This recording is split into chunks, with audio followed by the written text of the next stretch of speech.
우유팩은 따로 모아서 배출해야 재활용이 된다는데 왜 그런가요?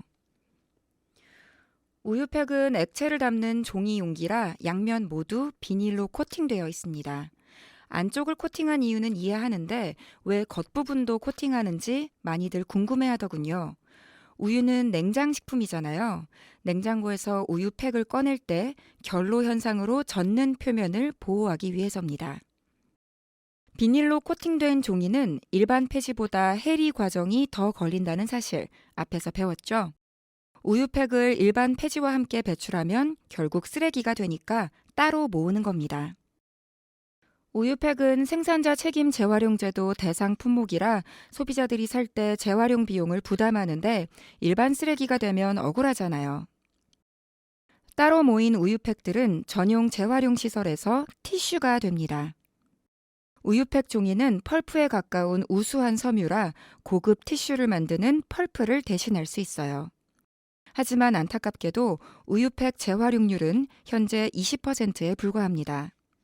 소비자들이 열심히 분리배출하지만 종이류에 배출하는 등 잘못된 방법으로 소중한 자원이 낭비되고 있죠. 우유팩을 배출할 때는 분리수거 마대가 있는 아파트의 경우는 깨끗이 씻어 말린 후 전용 마대에 넣습니다. 어차피 다른 종이 용기와 기타 이물질을 선별하는 과정을 거치기 때문에 펼치지 않아도 됩니다. 단 주민센터나 생협에서 우유팩을 모으는 경우에는 보관할 때 용이하도록 펼쳐서 내는 편이 낫고요. 요즘 폐지 가격 하락으로 우유팩을 폐지와 분리해서 수거하는 업체가 늘고 있습니다.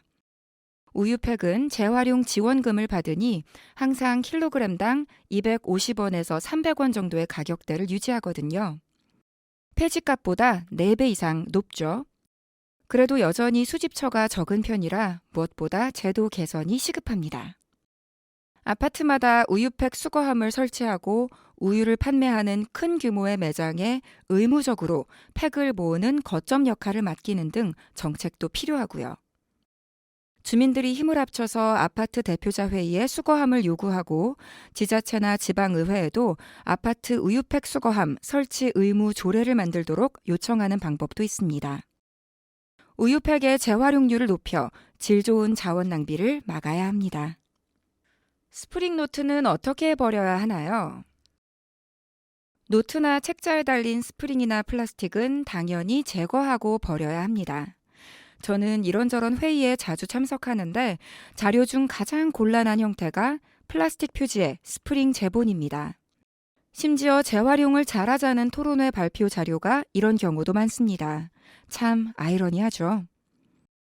얇은 플라스틱 표지는 분리배출해도 선별 작업이 어려워서 결국 쓰레기로 남습니다.